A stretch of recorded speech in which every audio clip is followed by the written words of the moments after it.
नमस्कार। एक पुरानी कहावत है और हम पहले भी इसका जिक्र कर चुके हैं कि सरकारें जो होती हैं वो डंडे के ज़ोर पर नहीं चलती हैं, सरकारें इक़बाल से चलती हैं। इक़बाल माने जनता को भरोसा हो सरकार पर, सरकार की इंटेग्रिटी पर, उसकी काबिलियत पर। भरोसा बहुत बड़ी चीज़ है। आजकल बहुत सारी चीज़ों से भरोसा उठता जा रहा है।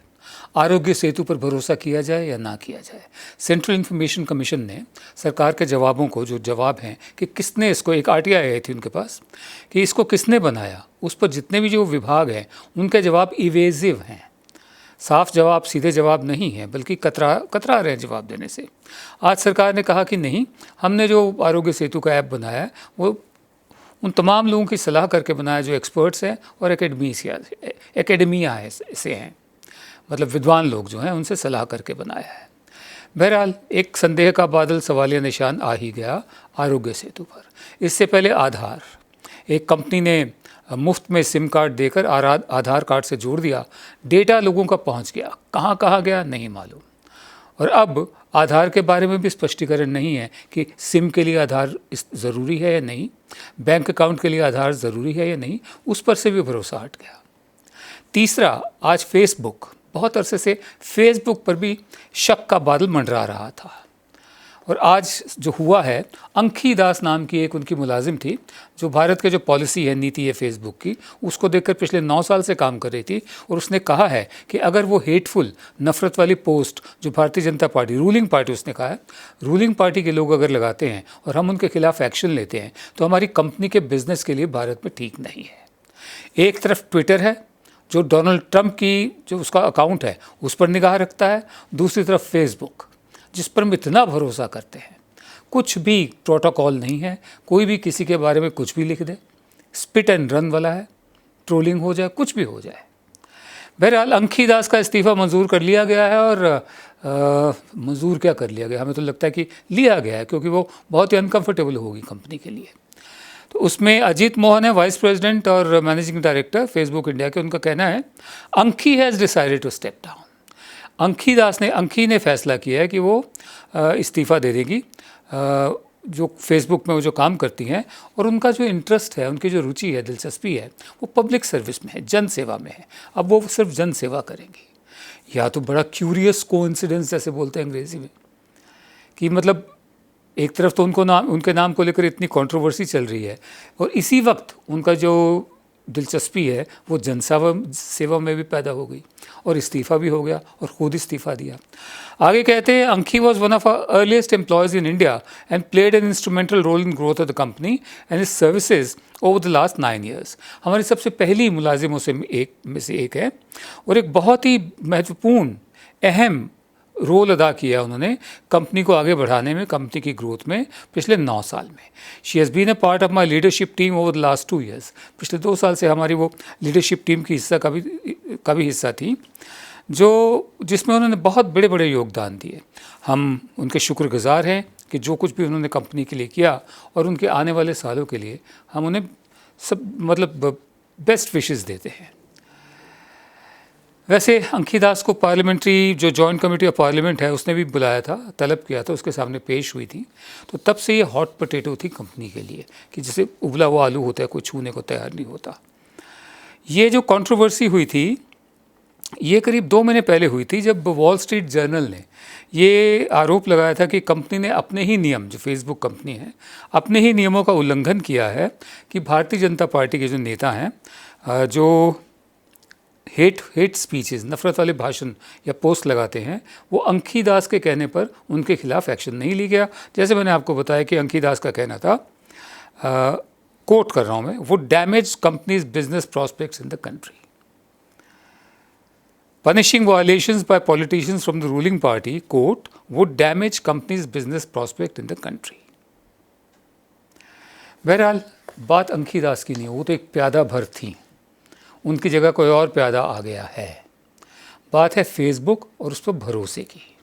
मेरे बहुत से दोस्त हैं जो फेसबुक से हटते जा रहे हैं और भी बहुत से लोगों को मैं जानता हूँ जो अल्टरनेट प्लेटफॉर्म्स का इस्तेमाल कर रहे हैं कुछ अलग किस्म की पोस्ट के लिए, और फेसबुक को इस्तेमाल कर रहे हैं सिर्फ क्लब जैसे। एक क्लब होता है दोस्तों का क्लब। इस वक्त भरोसा फेसबुक पर ख़त्म होता जा रहा है। फेसबुक के भविष्य पर ये बहुत बड़ा सवालिया निशान है। भरोसा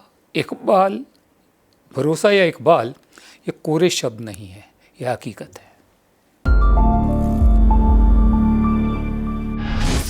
सितंबर 2018 में अमित शाह ने कहा था कि जो बांग्लादेशी लोग आते हैं काम करने के लिए वो दीमक की तरह हैं और एक एक का नाम अगर इलेक्टोरल रोल में है तो उसे हटा दिया जाएगा। घुसपैठिए भी कहा गया उनको। लेकिन IMF है, इंटरनेशनल मॉनेटरी फंड, उसकी एक रिपोर्ट बताती है कि बांग्लादेश धीरे धीरे पाकिस्तान और हिंदुस्तान से आगे बढ़ता जा रहा है, भारत से भी आगे बढ़ता जा रहा है।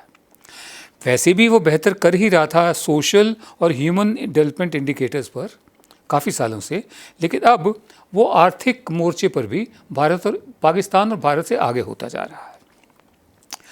2013 में एक किताब आई थी जॉन ड्रेज और अमर्त्य सेन की, an uncertain glory, India and its contradictions, that Bangladesh has been outshining its larger neighbours on indicators such as infant mortality, child immunization, female literacy, access to improved sanitation, total fertility rate। कि जो सामाजिक पैमाना होता है उस पर तो वो आगे जा ही रहा था भारत और पाकिस्तान से, जिसमें शामिल होता है मतलब बच्चों की मृत्यु दर या उम्र क्या हो, मतलब उसमें बांग्लादेश हमसे बेहतर है, पाकिस्तान से भी बेहतर है। चाइल्ड इम्यूनाइजेशन, बच्चों का जो टीका लगाते हैं अलग अलग बीमारियों के लिए, उसमें भी बेहतर है। और फिर फीमेल लिटरेसी, जो महिलाओं की शिक्षा है, उसमें भी हमसे बेहतर है। और उसके अलावा साफ़ सफाई बेहतर है उसकी हमसे और पाकिस्तान से। और टोटल फर्टिलिटी रेट की मतलब कितने जो पॉपुलेशन जो वृद्धि है उसमें भी वो हमसे बेहतर ही है। अब आप इसी बात से अंदाज़ा लगा सकते हैं कि सन 71 में बांग्लादेश आया दुनिया के नक्शे पर। उस वक्त तो जो एक औसत उम्र थी बांग्लादेशी की वो 46 साल और 5 महीने थी। तब एक औसत भारतीय की औसत उम्र थी 48 साल और 5 महीने। 2018 तक बांग्लादेश में औसत उम्र 72 साल हो गई है, भारत में 70 रही है। इसके अलावा पूरी दुनिया में फास्टेस्ट ग्रोइंग इकोनॉमी है, सबसे ज़्यादा तेज़ी से बढ़ती अर्थव्यवस्था बांग्लादेश है। और इंडस्ट्री जो है उसकी इतनी ज़्यादा खड़ी हो चुकी है कि उसके GDP में 1/3 जो योगदान है वो उद्योगों का है।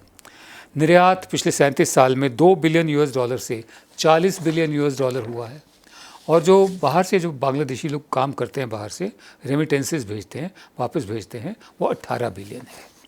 तो ये कहना कि दीमकें हैं, ये दीमक हैं, घुसपैठिए हैं, शायद हो सकता है कि 2025 तक आगे बात कह ना पाए कोई लोग, क्योंकि 2025 का ही दे रखा है एक फिगर IMF ने दिया है कि 2015 में बांग्लादेश की जो औसत GDP जो थी इनकम पर कैपिटा, वो थी 25% कम थी भारत से।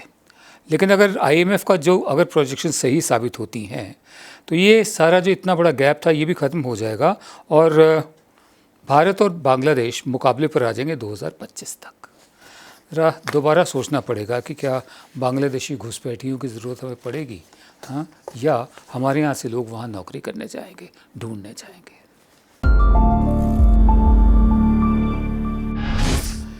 अमेरिका में राष्ट्रपति का चुनाव जो नतीजे हैं वो ज़्यादा दिन दूर नहीं है, पता चल जाएगा राष्ट्रपति कौन बनेगा। लेकिन एक बहुत बड़ा डर है वहाँ पर, खौफ है कि जो सत्ता का हस्तांतरण जिसे हम हिंदी में कहते हैं, ट्रांसफ़र ऑफ पावर, क्या वो अमन से होगा, शांति से होगा या नहीं। इंडिपेंडेंट ने एक पोल किया है, उसमें शक जताया गया है, डर जताया गया है।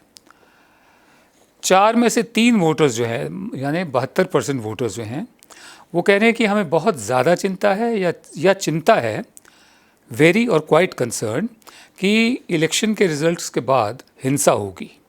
JL पार्टनर्स इंडिपेंडेंट पोल है, तो उनका क्या मानना है कि 70% जो सपोर्टर्स है डोनाल्ड ट्रंप और जो बाइडन के, उनका भी यही कंसर्न है, उनके भी यही सरोकार है कि चुनाव के नतीजे जो आएंगे उसके बाद हिंसा होगी, वायलेंस होगी।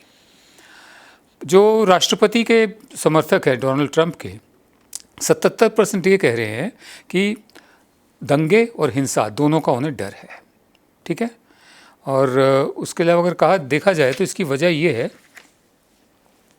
कि सितंबर में डोनाल्ड ट्रंप से पूछा गया, एक रिपोर्टर ने पूछा कि क्या अपने आप को वो वायदा करते हैं कि एक पीसफुल ट्रांसफ़र ऑफ पावर होगा, शांतिपूर्वक सत्ता का हस्तांतरण होगा, चाहे वो जीतें, हारें या ड्रॉ हो। तो इनका ये कहना था डोनाल्ड ट्रंप का कि I have been complaining very strongly about the ballots, जो वोट आते हैं, मेल से भी वोट आते हैं और वोट हैं, मैं उनको लेकर मैं बहुत शिकायतें हैं मेरी। And the ballots are a disaster. Ballots जो हैं, जो वोट हैं, ये तो डिज़ास्टर होते हैं एक तरह से।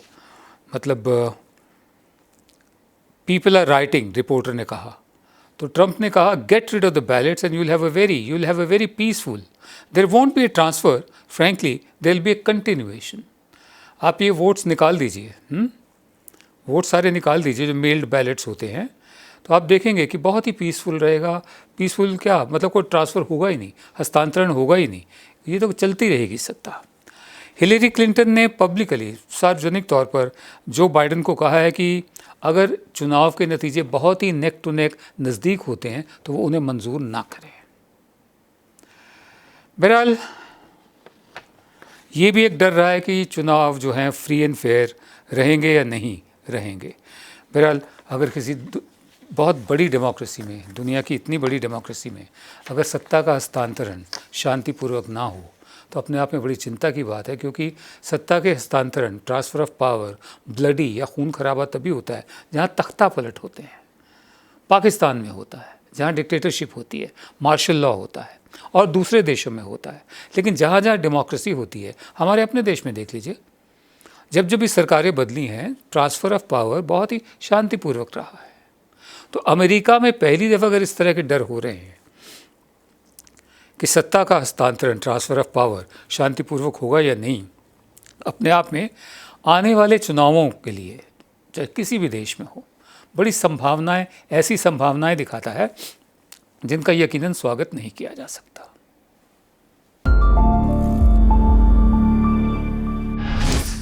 रोज़ की तरह आज के शो का समापन एक कविता से। कविता डॉक्टर गौहर रज़ा की है, बर्टोल्ड ब्रेख्ट पर लिखी गई है। बर्टोल्ड ब्रेख्ट एक जर्मन नाटककार रहे हैं, बहुत मशहूर हैं पूरी दुनिया में। अभी एक कवि के रूप में भी लोग उनको पहचान रहे हैं। तो उनकी 100वीं सालगिरह थी, ये सन 98 में लिखी गई, 10 अप्रैल 98 में। तो वो गौहर रज़ा कहते हैं ब्रेख्ट को लेकर, जिन्होंने नफ़रत फैलाई, कत्ल किए और ख़ुद ख़त्म हो गए, नफ़रत से याद किए जाते हैं। जिन्होंने नफ़रत फैलाई, कत्ल किए और ख़ुद ख़त्म हो गए, नफ़रत से याद किए जाते हैं। जिन्होंने मोहब्बत का सबक दिया और कदम बढ़ाए, वो ज़िंदा हैं, मोहब्बत से याद किए जाते हैं।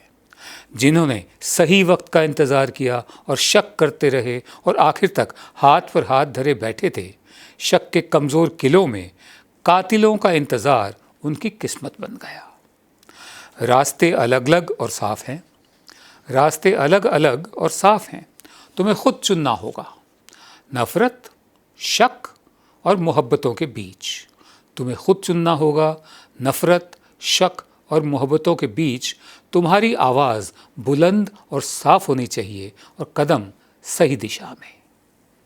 नफ़रत, शक और मोहब्बत के बीच तुम्हारी आवाज़ बुलंद और साफ़ होनी चाहिए और कदम सही दिशा में। नमस्कार। अब खबरें पाइए सबसे पहले हमारे मोबाइल न्यूज़ एप्लीकेशन पर। एंड्रॉइड या iOS प्लेटफॉर्म पर जाइए, HW न्यूज़ नेटवर्क को सर्च कीजिए, डाउनलोड कीजिए और अपनी सुविधानुसार भाषा का चयन कीजिए। खबरों की भीड़ में अपने काम की खबर पाते रहिए।